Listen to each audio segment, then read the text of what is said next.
This is 1 in 44, a presentation of Anderson Center for Autism. 1 in 44 is a weekly show devoted to autism spectrum disorder. Good morning and welcome to 1 in 44, the weekly talk show on topics related to autism spectrum disorder. I'm your host, Eliza Bozensky, Chief Development Officer at Anderson Center for Autism. And I'm speaking today with Rob Bernstein, author of a book called Uniquely Normal, and with some exciting news that I'll let you share about something that's occurring just today as we speak. But Rob, I know that your book has won multiple awards. I know that you have a really interesting story, both professionally and personally, about kind of what led you to where you are today and what you're doing. And I think we should start with just you talking about as much of that background as you can. Well, let's see. Well, as far as the awards are concerned, that's interesting, I think. I won a couple of awards for parenting. Mm-hmm. When my book, Uniquely Normal, first won the award for parenting, I said, there must be a mistake. This is about working with autistic kids, but this was parenting and nothing to do with autism. So what the book is about, what I'm about, is approaching these kids by joining them. About my background, I've been in the field for 40 years, and my own kid is on the spectrum, mm-hmm. and just went through his life. Now he's fine. Yeah. He went to a really great graduate school and a whole bit. But I've gone through that as a parent. And when I first started working at this camp, actually, mm-hmm. Called HASC, H-A-S-C, in Liberty, New York, I did things that were getting kids to talk for the first time. Really? Just remarkable things. So whatever, that might have been 30, 40 years ago, people are saying, you got to write this up. Finally, I wrote this book uniquely, and don't tell anybody, because this is kind of between you and me. Right, and anybody else who's listening. They'll forget. I just don't. About 5 or 6 of the stories in that book are about these kids that I knew 30, 40 years ago. So the stories are fresh in my mind. Mm-hmm. So it just kind of evolved in that way. The thing that I want to emphasize, the idea of this parenting, if I can keep on talking for a minute. I know please do having a conversation, is that the approach is to join these kids, to, as the first line of my foreword by Wen Lawson says, let the child lead, and when they do lead, be ready to follow. Okay. So I'm going to ask you a question. Sure. I know you're supposed to be interviewing me, but I'm going to be asking you. I ask you now: should a child listen to you because you said so? Because you said something, should a kid just listen to you because you said so? Well, I have 2 kids. That's not fair. Should a child listen just because I say so? You don't have to answer that. Yeah, I mean, I think so. That doesn't mean that they can't respond with a question or ask why. Right. And because you're coming from your own background, that's what happened with you, these kids are normal kids. But let's think about that for a minute. When you work with these kids on the spectrum, and you know this too, but I'm just playing with you. I'm having fun here. That a lot of times they're black and white thinkers. So let's think about this. Let's say the kid does listen to you because you said so. So he's maybe listening to you out of fear or out of pleasing you, mm-hmm. but not listening to you from within themselves, with what they want to do for themselves. Mm-hmm. So now they're trained to listen to, do things for that other person. Okay. Think about that. Your kids who are normal will reflect back onto themselves and understand who they are. But no, a lot of these kids will just lock into that. Okay. And now I have kids, people in their 30s, mm-hmm. that are getting abused in a sexual way because they've been trained to listen to, and they can't decide and self-advocate. Okay. You see what I mean? Okay. So it becomes dangerous, traumatic. We want these kids to speak from themselves and not to always do things for somebody else. So it's it's sort of a trap. I sort of trapped you with the answer. No, it's okay. It's going to be an interesting discussion because so far what you're talking about to me, I do get it. And I've heard this before. This is a conversation that I've been sort of paying attention to.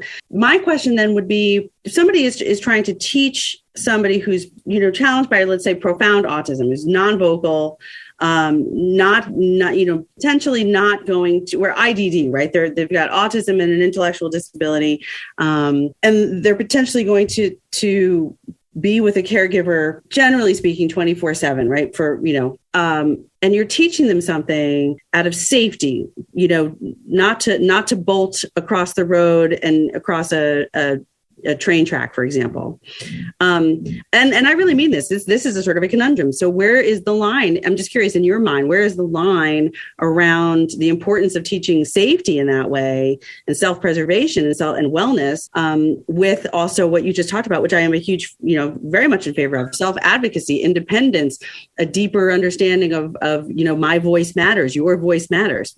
Let's talk about that. I find that fascinating. You're good. You are good. You got me. Because as with everything else, there's an exception to my philosophy, and that is, if the kid's going to kill himself by walking across the street, we got to do anything we can to get this kid not to go across the street. So my idea of, they have to internalize, and hey, kid's going to kill himself, we got to use what you can call, at the sort of the opposite end of my approach, at least philosophically, is like that behavioral approach, the reward punishment approach, which I don't adhere to in general. Mm-hmm. But when it comes to safety, and I've had kids who would just bolt out of a classroom and wait a second, and onto the street. So you're right. When it comes to safety, anything goes. It is, and it's a timely conversation, and it's interesting. So, would you say that when you're writing and when you're working, because the camp you're talking about, I know where Liberty is. I don't know that camp in particular, but I worked in camps when I was younger too, and I remember working with children, and I was a teacher for a long time also. And the students that I worked with were not, they didn't have a diagnosis, but there was certainly a range of kids, some of whom you really had to work very hard to help them feel safe enough to talk with you and to advocate for themselves. So you'd watch kids maybe get bullied a little bit or ignored, and you felt for them and wanted to help. So I think I definitely have a huge respect for the creativity and the energy that's involved in working with kids to help them see that they're valuable and that their voice really matters socially. Right. Would you say that when you're talking about working with with people with autism, that you're more focused on working with a vocal, less behaviorally involved population? And I only ask that because I want to put context around this conversation for our listeners. All of the above. Okay. All of the above. I can give you an example with a kid who has a severe behavior problem in school. Mm-hmm. I can do that. Whatever you want to do. I'm just having a conversation. It reminds me of different things, but I like this example. Mm-hmm. And this kind of gives you a sense of my philosophy too, and where the book is at and where the manual is at. Mm-hmm. Is that this kid absolutely loved baseball, loved it. Mm-hmm. So the behavioral model, you love it, great. You'd be good for today, and then at recess you could play, at recess you could play baseball. Use it as a reinforcer. Right. I do just the opposite. I say, you love baseball, let's play baseball, and I'm going to use that for some really significant change internally. Mm-hmm. Right? This is a kid whose teacher would go over to him to help him. And this is, you're getting the secondhand, but I got this firsthand from the teachers from the school. Yeah. Teacher would go over to help him, and he would throw over the desk, kick the garbage can, and lose an hour and a half of instruction every day. 45 minutes that period, then he was punished another 45 minutes. Mm-hmm. Firsthand. If it sounds unbelievable, I'm sorry. This is first-hand information. Right. So we play baseball, right? Now I'm not going to trap you again, but it makes it it's an interesting conversation. You forgive me at the end of this, but I do it purposely. So how do you catch a baseball? On the side or right in front of you when you catch a fly ball? And the answer is you catch it in front of you because you could see the ball better. But the kid's catching it on the side because he doesn't want it to hit his head or whatever. We all go through, everyone who's played literally, So his kid's doing this and he's missing some, he's catching some. I said, look, I could show you a better way. Do it. Don't worry about it hitting. Just catch it right in front of you. And he caught almost everyone. I'm hitting him out like that. So at the end of this, he says, thank you. I joined him. I'm engaged with him. There's a flow. Mm-hmm. Okay. This is just an example of all those critical things about what my approach is all about, right? Mm-hmm. example. And now he says, thank you. And I say to myself, I got him. He's there. He's with me. I could say almost anything to him and he will listen to me because of that flow. Right. So I say to him, your teacher's doing the same thing. He says, what are you talking about? I said, I asked you, you want to know, want to have a better way of catching the ball. I don't know if I left that out of the story, but I asked him, I could show you a better way. He said, yes. And I told him about catching the ball in front of him. I said, your teacher's doing the same thing. All she's doing is trying to show you a better way to do the math problem. That's all the teacher's doing, exactly the same thing as what we just did. And he goes, yeah. I said, yeah. Then, this is critical, I asked the kid, what do you, he gets it. What do you want the teacher to say to you when she comes over to help you? Yeah. So now the kid is in control of that situation. Okay. And kids will say bizarre things. In this case, the kid said, well, just tell the teacher that I have a better way of doing it. I call the teacher 7:00 at night, explain the whole thing. She gets it. I say, just tell the kid that. If it doesn't work, just walk away. And then we'll think of something else. Yeah. And she did. And 99% of the tantrum stopped. Really? So, but the idea is that he something from within him changed. His attitude towards his teacher. Oh, that's what she's doing. So it's not changing his behavior as much as changing something from within himself. Like, oh, I understand it from the teacher's point of view. Right. You used the shared experience that was really relevant to him of baseball and learning something through baseball. He sort of had to recognize, or was put in a position where he had the opportunity to recognize that you knew a better way to do something than he did. And you tied it to a situation that was already kind of high intensity, high emotion, very difficult to sort of step out of, but you tied it to that situation, thereby giving him that one piece, which was, so you say what she needs to say to you for you to make that correlation again back to the baseball. That's perfect. I may have to quote you on that because so well, I mean, look, I get this. I enjoy these conversations because, we'll get into that in the second half. Well, let me just say one thing. Can I bring you back at the after the half? We got to stop for a second, and then we have another half show, and we'll do it then.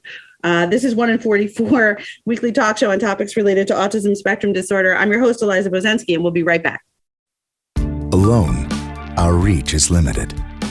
No matter how great our intentions, on our own, we can only stretch so far. But at Rotary, we believe the right group of people working together can make our communities, our world, a better place. Rotary is a worldwide network of community volunteers dedicated to helping people in need. Learn more at Rotary.org.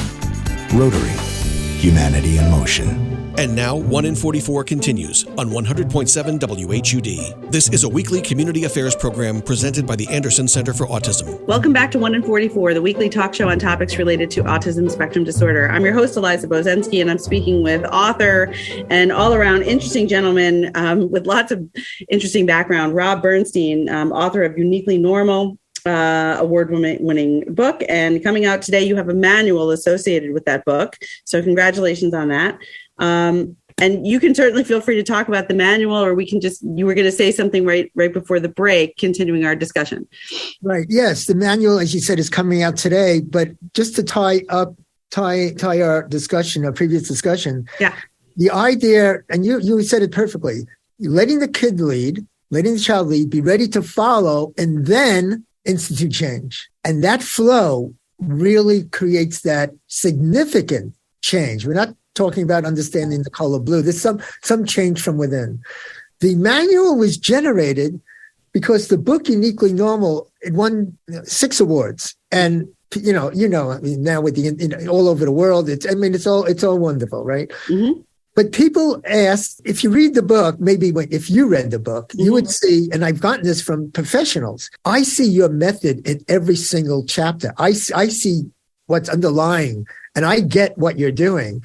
But many people say, I want to step by step. I want you to just bring me step by step. Break it down for my situation. Okay. Right. Mm-hmm. And that's what the manual does. It's literally step by step. I give you the materials, like here's a simple one, Everyone Right. has access to this. Everyone who's had a 1-year-old had that toy.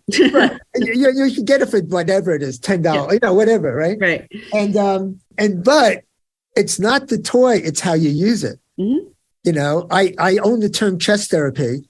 I do remarkable things, like in this baseball example. Mm-hmm. With chess, and then I have a parent saying, "Oh, I'm going to play chess with my kid." No. It's not the chess or the material that's therapeutic. It's what you do with it and how you approach and how you engage your child. Okay. Right. And how you create that flow. Right. So that's literally step by step by step. What do you do with something like that? What do you do with a magic trick, a card trick? Everyone has a deck of cards. And how do you use that to create this step by step approach, like what I have in my table of contents here?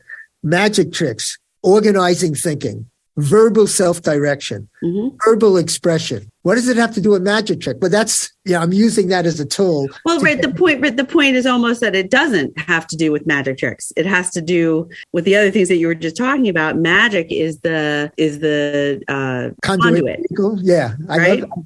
Right. It's the platform. I think, I think that, this is all, it's really fascinating to me. And I just wanted to get it out on the, right at the beginning that, where I work at Anderson Center for Autism, we serve children with profound autism who are in that situation by and large, where the importance of keeping them physically safe and not, running off campus and being able to go on a home visit and know that they need to stay with their adult or their caregiver or near their house and wherever their safe space is a real thing. It's a daily thing. But in terms of, autism as a spectrum disorder and so many people being affected by autism, that's the name of the show, is 1 in 44, because 1 out of 44 children are diagnosed in this country every year. And that number keeps changing. There's room for so many approaches.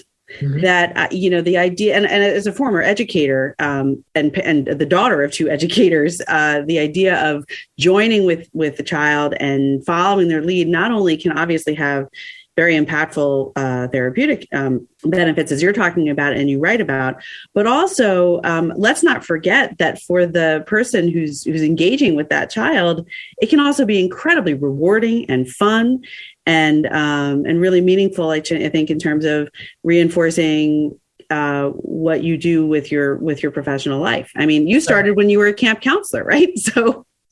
Yeah, fun is the operative word. Everything. I mean, I wouldn't be doing this for 40 years if it weren't fun. And I want people to have fun. I want the parents, I want the teachers to have fun with this. You're right. And I'll give you an example with more severely autistic kids, because you mentioned that a couple of times. Mm-hmm. Like, how do we get language from within themselves as opposed to a flashcard, say house or dog or whatever. Mm-hmm. And this is my secret weapon. I'm sharing this with you. Okay. I'm sharing. I'm ready. So here's this girl with looks a bit like a watering can. Okay. I like you. You're good. I love it. That has nothing. Right. So she comes in every time, routinely water. Mm-hmm. And so one day, what do? I don't put the water in it, Mm-hmm. So now she's looking at it. Okay. Now if I've done this many times, and I talked with Temple Grandin once because she wrote the forward to my books, and we talked together. Yep. And so I have 600 people I ask this question to. And that is, okay, what do I say? The kid's looking at this. What do I say? I think I know what's in her mind. Mm-hmm. Like, where's the water? But I'm not going to tell her that. Mm-hmm. I want her to have language from within. This is like her first word we're talking about. Okay. This doesn't, look, let's be honest. I'm telling you the story because it worked. Yeah. I might have done something like this 30 times and it didn't work. So what? At the end of 1 or 2 sessions, I'm getting her to do this because 30 times it doesn't take that long. So she's looking at it. I say nothing. So that's the trick question. What do I say? Nothing. Mm-hmm. As long as I see her thinking and she's like reflecting, right? She says, empty. Ooh. I'm going, what? I would never, empty. I mean, that's not on the first 50 words of what a kid should say for their first words, empty. Right. And I'm going, I got this. The log jam is broken. She's associating language from within herself, that word empty. So when I'm working with these severely autistic kids, it's not like they need me to tell them what to say. I want the language to come from them. Yeah. But she was problem solving, right? Right. That whole time looking at it. But the philosophy is the same, that she's engaged. It's like the baseball example. Yeah. She's engaged. I'm joining her. I'm with her. I know what's in her head. And I'm giving her that opportunity to express herself from within. Right. Right. And I think that there are ways to look at behavior. Obviously, I mean, at Anderson, we often we utilize ABA, and we do talk about that behavior. All behavior is communication. Now, so you asked before, you mentioned before about somebody who's really challenged vocally, maybe doesn't express vocal language and is behaviorally involved and communicating from within. And I would argue that I have seen firsthand also students and adults utilizing different behavioral techniques to express their own thoughts and feelings and opinions. And it's not as rote as just repeating what somebody's showing them. Sometimes there's different techniques that are used to teach the meaning of certain words in the English language. But I do see some overflow here and some overlap in what you're talking about when it comes to the different ways to, I want to say it's like almost different ways to solicit language from somebody, regardless of where they are on the spectrum or not. So I don't know. I just wanted to say that. I don't know if that resonates with you. No, but it does, and I love that. And there's a huge overlap, and we're doing more or less this. When you say expressing feelings and emotions, I've talked with people who are experts in ABA. The first thing, I should have taped this. The first thing this person said was, all right, we're talking about things we could observe and measure. Everything else, she literally said this. Yeah. Everything else we don't pay attention to. It has to be observable and measurable. And you, Eliza, just said, wait a second. And this is true for a lot of ABA people now. They're coming around to expressing thoughts, emotions, and feelings. Like, all right, that's not, I don't know what you want to call it. Because I've had webinars with this guy, Ron Leaf, who worked with Lovas, at UCLA. Sure. Yeah. And we had these kinds of discussions. Yeah. I'm an optimist. I think that it means that the more discussions that are being had, the more conversations like the one we're having right now, I think the more commonalities and similarities and openness to the idea that there's a multitude of approaches and it's not one or the other. No. Certainly, the work that goes on here at Anderson is not about simply what's measurable and observable. There's a piece of that when it comes to certain aspects of teaching. But let's be honest, when you're in a classroom with people who are neurotypical students in a public school classroom, those teachers are collecting observable and measurable data also through testing and all sorts of things. Sure. It doesn't have to be one or the other, but I see every day students and adults that are coming into even the building that I'm in, which is mostly administrative, and they're doing their pop-up, little cafes, and they're doing, they've gardened and they're doing a plant sale or something. And all you have to do is read the smile and the sparkle in their eye, or, the wave hello, to see the pride and joy and excitement that they're feeling and experiencing by way of, I grew this, I harvested it, and now I'm going to get ready to sell it at a plant sale. So that's just one tiny example, but I think that it's through probably more dialogues like this that are hopefully, as my friend eyes. Stephen Shaw said, who wrote, Autism for Dummies. He says, look, whatever works, that's really comes down to whatever works for that kid. And there are multiple approaches, and I'm presenting this angle to that. But I want to. We're just about out of time. I got to warn you because we've had such good conversations. One last thing. Can you mention having a safe place? Mm-hmm. And I love that. A safe space, a safe.